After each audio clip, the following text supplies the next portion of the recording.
Right, what I'm showing you is a chart here, which is 12th of January 2020, or we can see it as January 12th, 2020.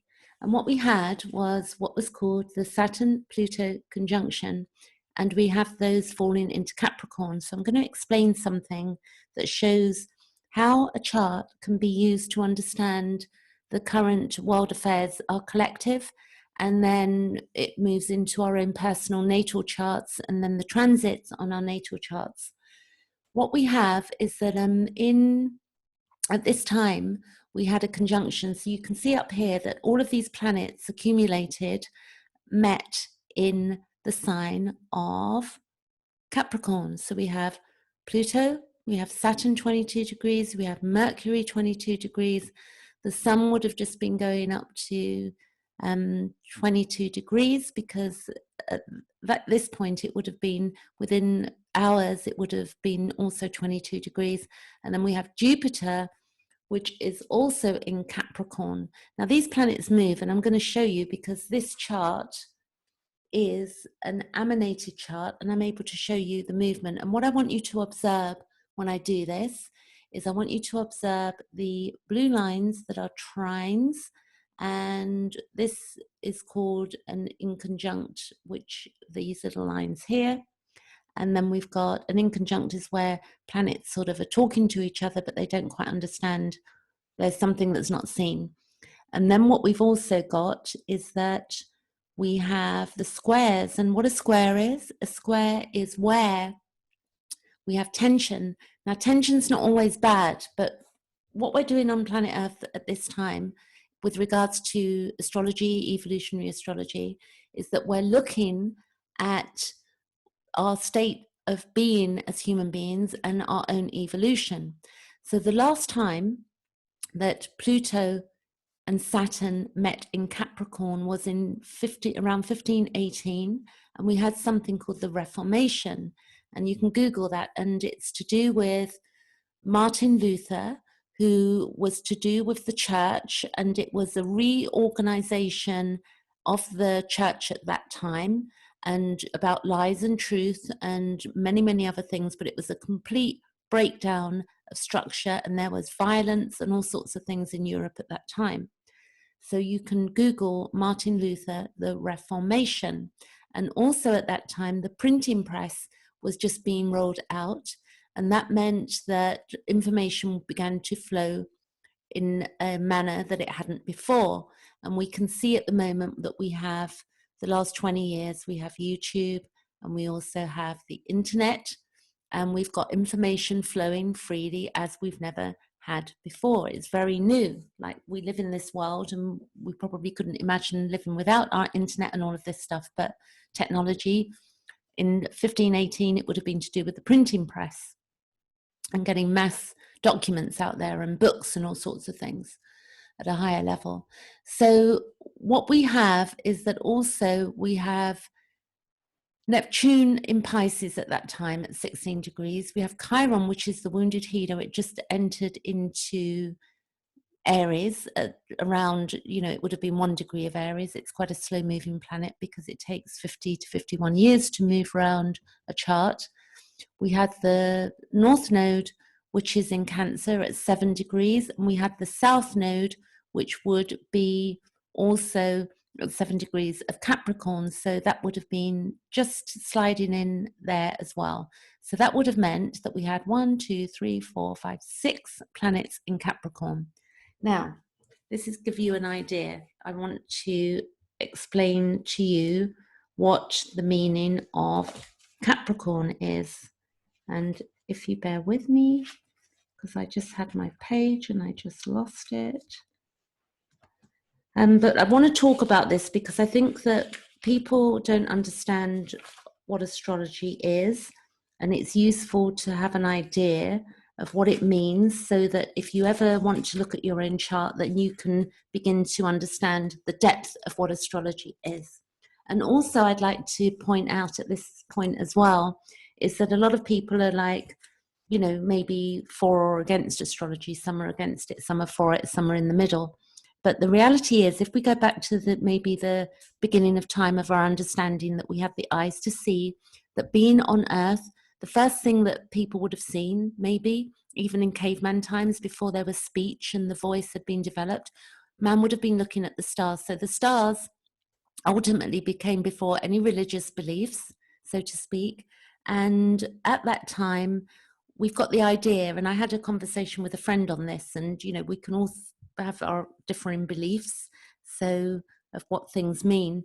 But if we look at religion as an example, any religion, that again, it's what man has projected onto the world. So not just man, I'm talking about, you know, the female, the feminine as well. The man is not separate to woman. It's like all of us, but mankind has projected out there the meaning of everything that exists. So even our work and what we do, we have the practical things where we're dealing with our body on a daily basis and the food we need to eat to sustain ourselves, and the water we need. But other than that, most things that we appear to be reality have been formed by man. Everything that exists in front of us right now, like my computer, the books in front of me, my iPhone, anything that I have came from man.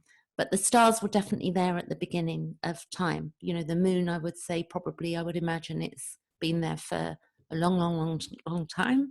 And the sun. Anyway, not making fun, but just going with the flow of what I'm thinking. So let's look at something here.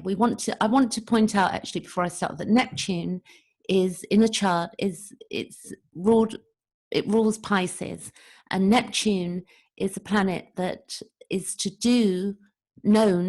it's been given the terms and the understanding that Neptune is not to do with the five senses. So the way we can deal with this is, let's just say that we go to sleep at night. Every night we all sleep, or maybe not all of us, but, you know, at the same time. But we basically have a situation where Neptune, to understand that Neptune is beyond realms that we do not know. So again, that would cover the idea of God, religion, the unknown. It's just, you know, whatever is going on in deep sleep, we don't know, but we are having an experience without using our five senses, and yet we can feel like our five senses are being used at times. So now let's look at Pluto and Saturn. So Saturn is, and they're both in Capricorn. So Capricorn is, so here's some keywords for Capricorn. We've got sobriety, totalitarian, fear, fatality, history, patriarchy, authority, rigid, experience, boundaries, paralysis, conformity, isolation, conditioning by family and society, man-made laws, repression, reality, structure, maturity, old age, judgment, authority, social positions, repression, responsibility, oppression, guilt, grief, punishment, discipline, depression, responsibility, politics, nationalism, patriotism, burden. It's a fall from grace, accomplishment. So this gives you an idea of what Capricorn means in, you know, in the meaning of astrology. Then we've got that Saturn is the ruler of Capricorn, and Saturn is also to do with restriction, it's to do with boundaries, and it's to do with karma, and it's to do with time and our bone structure. Like, you know, we've got ribs in our body, we can feel our bones. If we bang on our chest, you know, we can feel that we're, you know, we've got structure, and it's our bones. It's like the baseline. So we have the baseline, Capricorn, the goat on the mountain, with 2 steps forward, 2 steps back. You know, it's not in a rush to go anywhere. It's doing things really steady because it needs to watch where it's putting its feet so that it doesn't go flying off a mountain, so to speak. Then what we have is that we have Pluto. So we're going to look at Pluto, and Pluto is to do with the 8th house. It rules the 8th house in astrology, and also Capricorn rules the 10th house in astrology. So the 8th house So let's look at Pluto, what the definition of Pluto can mean. So if we look at Pluto, we've got what's taboo, we've got secrets, transformation, we've got darkness, we've got phobias, paranoia, the priestess, we've got violence, we've got shadow, we've got intimacy, we've got fear of intimacy, we've got betrayal, we've got commitment, fear of entrapment, betrayal, sorry, I've probably said that, fear of vulnerability, power, powerlessness, metamorphosis, merging, loss, abandonment, betrayal, manipulation, corrupt power, magic curses, intimacy, fear of intimacy, shared resources is a big one of the 8th house. We've got psychology. What else have we got? We've got paranoia, maybe I said that as well, violence, destruction. So we've got Pluto as birth, death, and transformation. So the whole thing that when these planets met up, it's creating a very powerful situation. So what we astrologers saw was that we would have the breakdown of patriarchy and structure, and that we're going through a rebirth. So this is my view from knowing other astrologers and also doing deep study in astrology over the last 5 years, or the symbology, which also Carl Jung, you might have heard of Jung, he was to do with Freud. Jung looked at symbols and astrology in his practice with people as well. So let's go a bit further. So then we had Mercury. It's to do with our communication. It's to do with short trips, and it's to do with siblings. And siblings don't have to just mean direct family. We can be, you know, if we look at the religious structures where people say brother, sister, you know, we're all connected, we're all one. So, and then we have also with Mercury, we have the trickster, we have, you know, very quick mind. And then we have the sun, which is our will. It's the way we move through the world. And Capricorn is very sturdy and mature, you know. And then we have Jupiter, which was also in Capricorn, which is to do with our belief systems. It's to do with higher education, and it's to do with the way we consider, you know, the bigger picture. It's about the expansiveness. It's about expansion of everything. So then we've got Mars, which is our direction in life.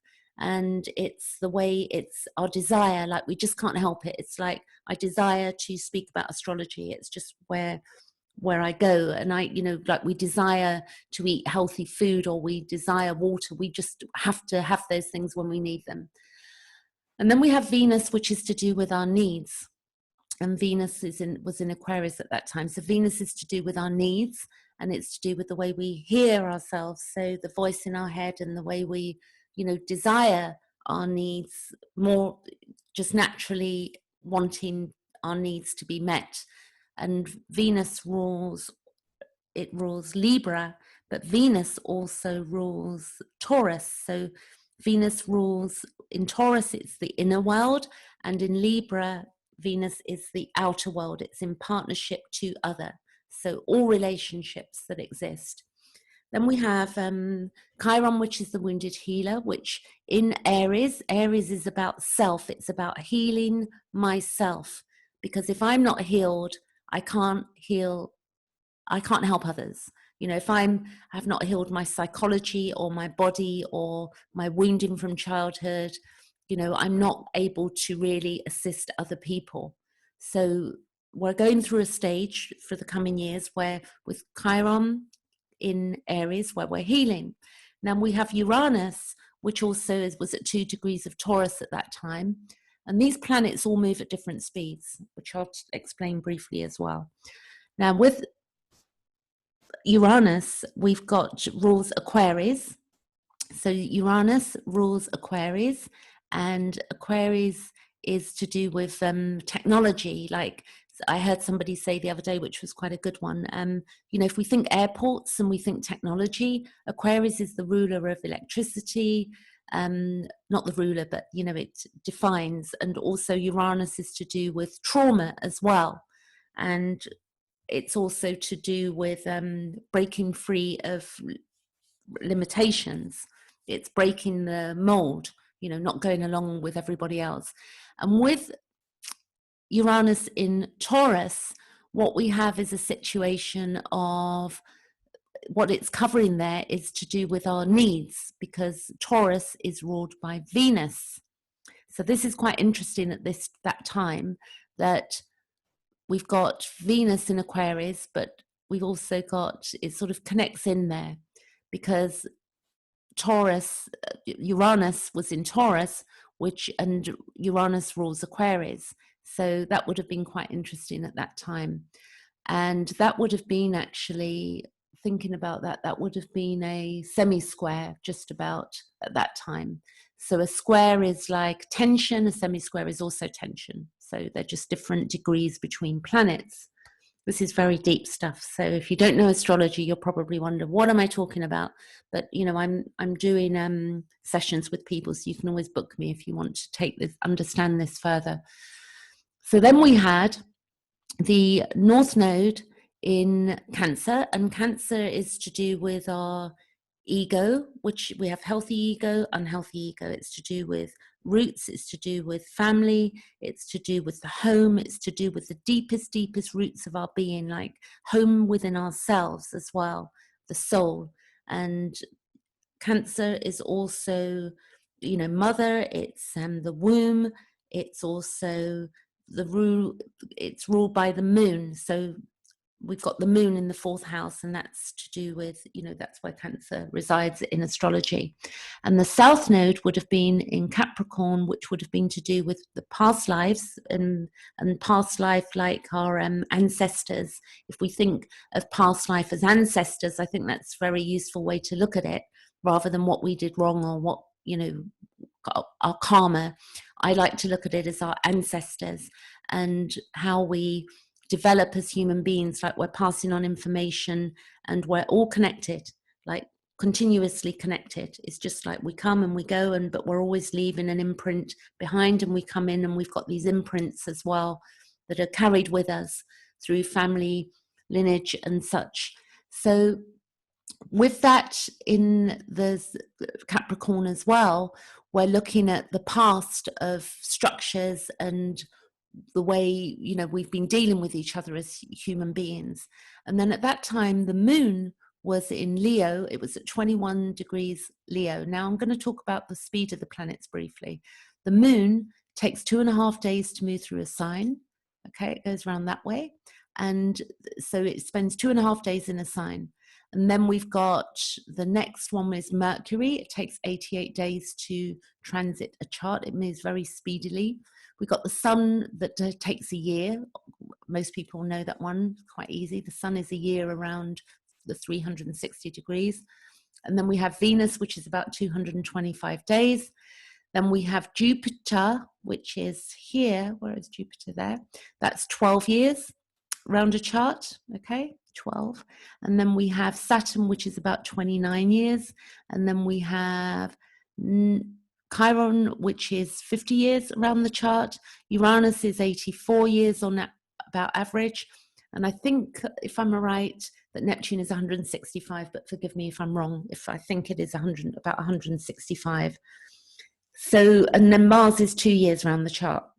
So all of these planets are moving at different speeds. So we can see that this, when a conjunction like this happens, it's very meaningful and can be read into what is happening. Then we take what's inside and we start seeing the way the planets are speaking to each other, the connection, like the degrees apart. And we've got to remember that astrology goes back to, you know, Egyptian times, beyond. It's like, you know, go on Wikipedia and look at what astrology means, or when it was, you know, the first records of it, and you'll get an idea that it's deep stuff.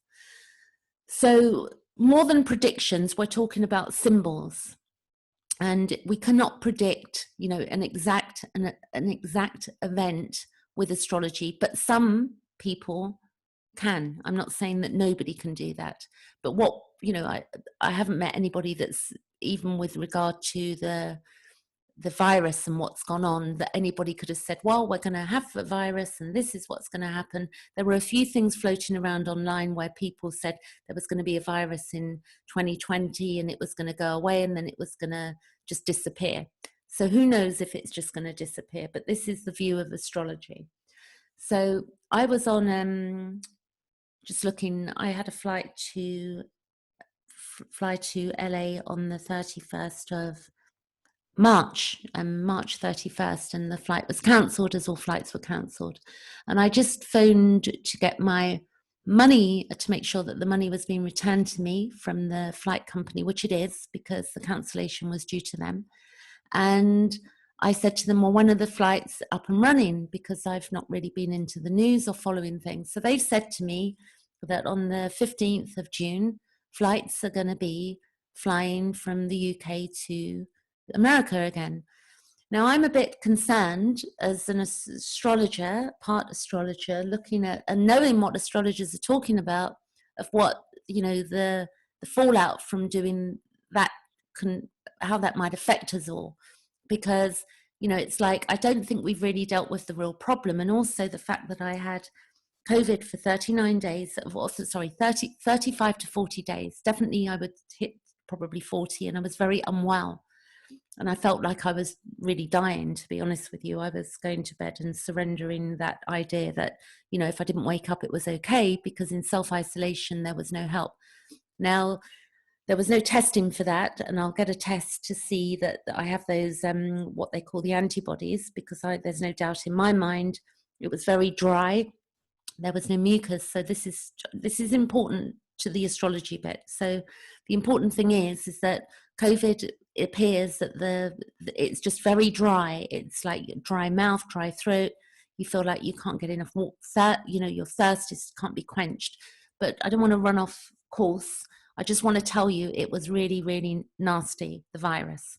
And I'm not on that list of the 3 million that, you know, the numbers out there, the figures are saying 3 million people have had it, and so many people have died, and so many people are going to be, you know, point is that we just don't know how many people have got this. So where I'm at now is that I'm just explaining where we're at.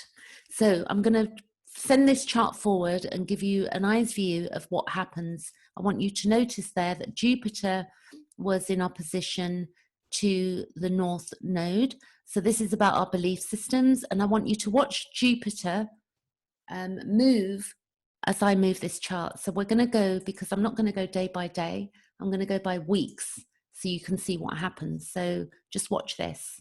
So we're going to go 1 week ahead, 2 weeks ahead, 3 weeks ahead, 4, 5, 6, 7 weeks. Okay. So on the 1st of March, let's go back actually. We've got 18. We want, right, 18. We're going to go 1 more week ahead. All right, so when we had, what happened was that Mars is action, okay? It's like where things are activated by Mars. So when Mars came along at 14 degrees, and again, we're all in Capricorn, that was the 8th of March, things began to get sticky out there with the numbers, and we can all see that in the news.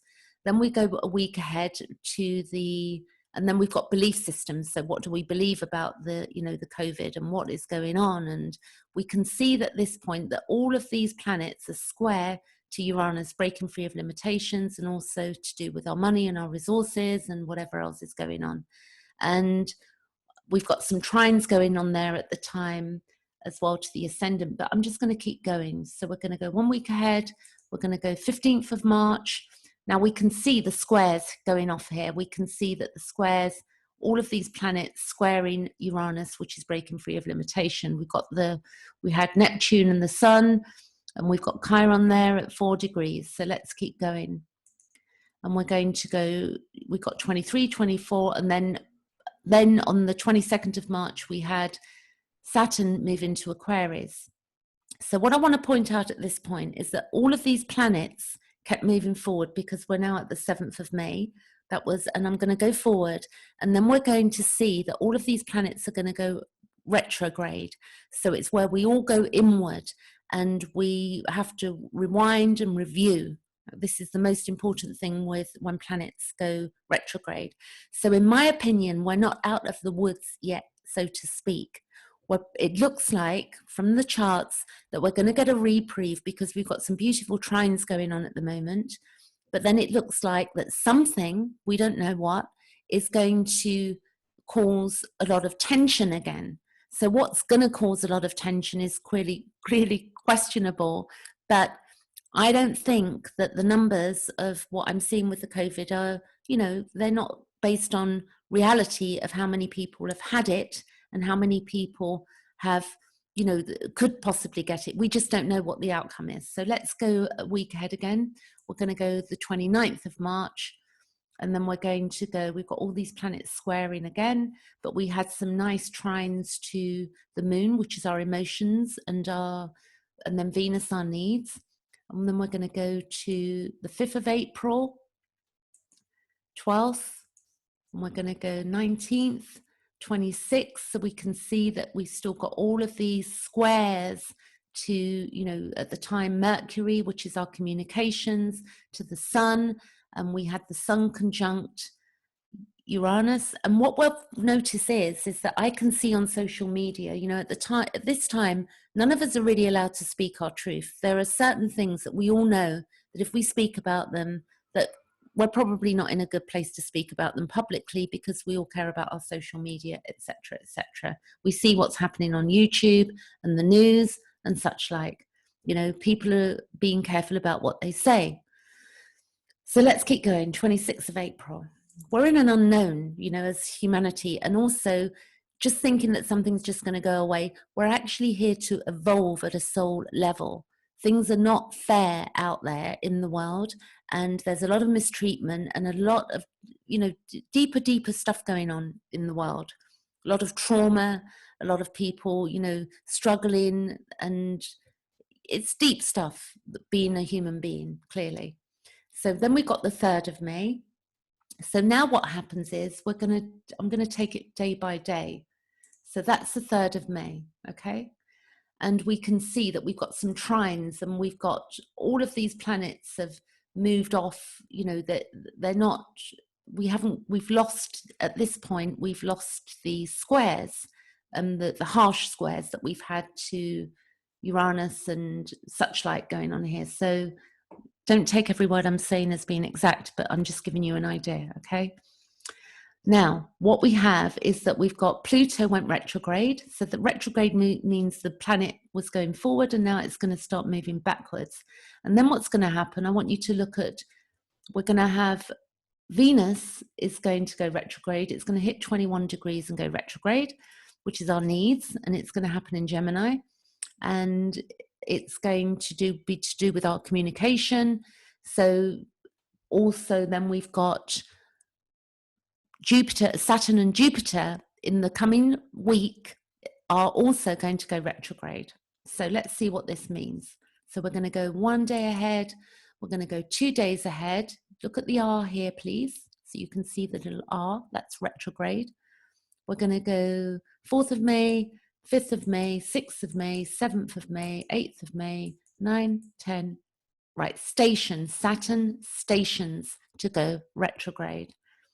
And at the time, we've still got Venus is still not quite retrograde yet. So then we go 1 day ahead, it's stationed, and we've got 2 days. So then we've got Venus stations, okay? And we've got the North Node is just about to move into Gemini. So with the North Node in Gemini and the South Node, when it moves into Sagittarius, the last time that symbolism happened, exactly where it is now, there were travel restrictions. So the planets were just about to move, not the planets, the nodes. The node was going to move into Gemini and the South Node was about to move into Sagittarius. So the last time that happened was 9/11, and we had travel restrictions and we also had new rules brought in. Clearly, we all know that, and it caused huge disruption and a lot of fear. At that time, in 9/11, which was the nodes take 18 years to move around the chart, that time Pluto was in opposition. Pluto was in opposition to, get Saturn. Okay, so there was an opposition. So in Saturn, instead of Saturn being on top of Pluto, it was an opposition. So we have a similar theme, but slightly different, but similar theme, because they were both speaking to each other. So then we're going to go one day, we're going to go the 12th of May. So you can see all of these beautiful trines here, but we've got a retrograde. So watch what happens with Jupiter and Venus. So we go a day ahead, 13th of May. Then we've got a station there. We've got 14th of May. We've got Venus has gone retrograde. We've got Jupiter will station 14th of May. And then we've got Jupiter still station. And then we've got retrograde, retrograde, retrograde, retrograde, and the nodes go retrograde anyway. So what retrograde means is that the planets will move that way. These planets are going to move that way. Venus is going to move that way. The nodes naturally are retrograde, so they go that way anyway. All of the other planets move this way around the chart. So 16th of May, 17th of May. Look at these beautiful trines. This is easy energy. And we're going to go 17th, 18th, 19th, 20, 21, that's my birthday, 22, beautiful trines to the sun and the moon, and we'll have a new moon coming up there. It looks like in Gemini, actually, that there will be a new moon. I could be wrong, hang on. Then we keep going, we've got these trines, and we've got the trine here to the sun, and 26th of May, 27th of May, 28th of May, and then look what happens. We lose the trines, okay? So by the 30th of May, this is a lot of tension is going on here. Now I'm going to go by month, because I could go on forever showing astrology. So we're going to go by month. We're going to go 30th of May, 30th of June, okay? Then we're going to go 30th of July. You can see that we've got some activity going on with lots of oppositions and squares. We're going to go 30th of August. We've got all of these planets are going to be in opposition to Venus. And then we've got all of these now click back into being square to Uranus, which is our needs. And we've also got this going on with Mars. This is, to me, this is not easy energy at all, okay? Then we go September, October, we can see that Mars is hitting all of these planets. We've gone back to, Saturn's moved back into Capricorn, and we've got 20, 22, 26, we're gonna go back again. And we've got the 30th of November, and let's just see there, because the retrogrades hit off. So 30th of August, we're all retrograde. We've got the conjunct, okay? So we're going to have a similar theme at the end of August by the looks to me that we're having currently, and this is what it looks like, but we don't know exactly in what way it's going to affect us. So then we go September, we've got Pluto's retrograde there, but we're going to see that that's going to come out of retrograde, and then they're all going to start going forward again in sync, you know, all together. 30th of October, November, December, we've got all of these planets, and we've got them again hitting. We've got, you know, the planet Saturn will move into Capricorn, Saturn will move into Aquarius, and Jupiter will be in Aquarius, but they're going to conjunct. Let's go back there to the conjunction there by week. As people who know astrology are going to get this. If you don't and you want to know more about this, I'm doing sessions online. You can book me if you want to understand your own chart. So let's go by week, and we're going to go week ahead. We're going to go, we've got 23, 27, 29. That's Pluto 23. Jupiter 27, truth and expansion, Pluto birth, death, transformation, and Saturn restriction. And then we're going to have a conjunction with Jupiter and Saturn, okay? And then we're going to have, look at, bang on the 21st of December, we're going to have this conjunction going on. And they're both going to be in Aquarius. So we have yet to see how this is going to play out. At that time, actually, we're going to have Mercury will conjunct also the Sun. It's going to be an interesting time ahead, but we've all got to look after ourselves and get our needs met right now. We go to, let's take it a month ahead, weeks, month. Okay, so January, we can see that we've got this square, we've got Mars conjunct Uranus, and we've got these squares, squares, squares. This is hard work for humanity. And February, we've still got this going on. And March, we have a bit of ease off there. Pluto is out of the equation. And in regard to any squares, but we've got Saturn is still squaring Uranus, which is restriction and liberation. Restriction, liberation. Jupiter's moved off there. It's at 22 degrees Aquarius. So then we've got some, squares still going on. And as we move ahead, Saturn is still playing with Uranus, and that's July next year. So let's see what's ahead for us. It's fascinating stuff, and I hope this has been useful to you. If you want to book a session with me, please do. Okay, I'll catch you later. Thank you very much for watching as well. Any questions or any comments, comment below the video. It'd be great to see what other people think about this, because everybody's got their own views. Thanks.